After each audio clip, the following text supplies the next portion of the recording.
Coming up on this edition of Carolina Insider. At first I thought it was creepy. Find out the truth about a local TikTok star.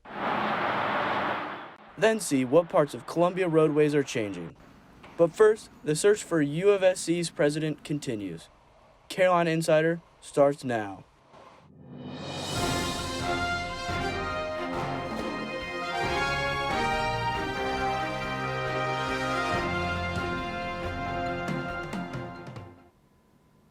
Hello, and thank you for joining us. I'm Jack Niesse. We begin today with developments in the search for UofSC's new president. The search committee will begin interviewing finalists this coming Tuesday in Atlanta. An online survey gathered opinions on what the university community wants in a president. In addition to experience leading a large, complex organization and teaching at a university level, students and faculty say they also want diversity. The UofSC committee says nearly 50% of the 20 finalists are women and persons of color. Big change is coming to interstates around Columbia. Malfunction Junction will one day see a little less dysfunction. Here with today's Soda City scene is Braden Maloy. Braden?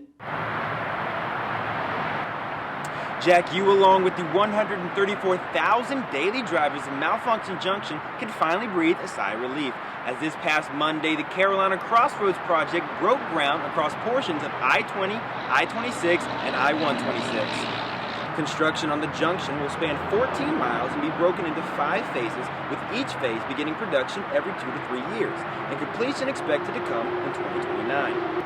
And while the magnitude of this project has worried some drivers who believe the construction will just lead to more dysfunctionality and standstill traffic, the Secretary of SCDOT, Christy Hall, says construction will only happen at night during hours of low traffic. Hall also says these new routes will not only help the flow of traffic on the road, but will save drivers more than 100 hours of sitting in traffic per year. That's all the hard-hitting news I have for you, Jack. Back to you.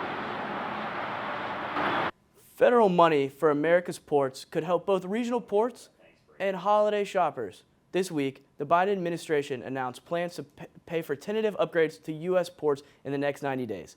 The administration hopes this will decrease inflation caused by the supply chain shortage. Back here on campus, some controversy over a TikTok trend that seems funny to some, but less so to others. Our very own Kaci Latimore has that story. Recording strangers to upload to the internet seems a bit unusual, but the trend is happening at universities nationwide. Random People of UofSC is a TikTok page that grabs clips of different people that walk the University of South Carolina's campus, and it's growing. The page has a following of almost 23,000, having around 6,000 to make that total since the start of October. At first I thought it was creepy, but then at the same time, it's like creepy yet funny at the same time to know that you could just be walking around and at any moment somebody might catch you just doing anything. I sat down with the producer of the page who chose to stay anonymous on how this page came to be. Okay, so I saw a Yik Yak, and it was at some other school. I think it was like Ohio State, and someone was like, have y'all seen Ohio State Random People? Someone better start one for our college. After some research, it turned out to be Ohio University they referred to. Random People of UofSC uses trending hashtags and sound to gain views across the TikTok platform. The page creator also mentioned that if you are posted on the Random People of UofSC page, you can message them to get it taken down. With the page being new and trendy, main uploading days are Tuesdays and Thursdays.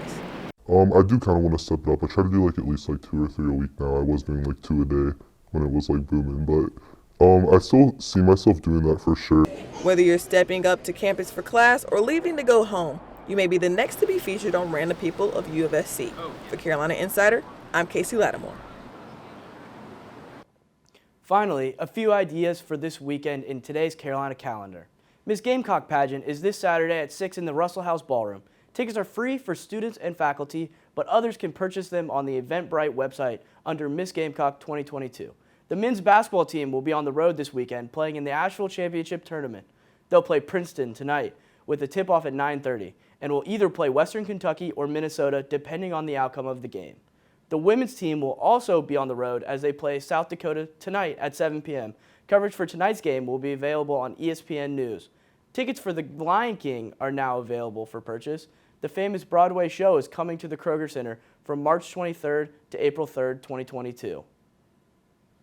That's it for this edition of Carolina Insider, a student production here in the Kennedy Greenhouse studio in the School of Journalism and Mass Communications. Thank you for joining us. We'll see you back here next Friday.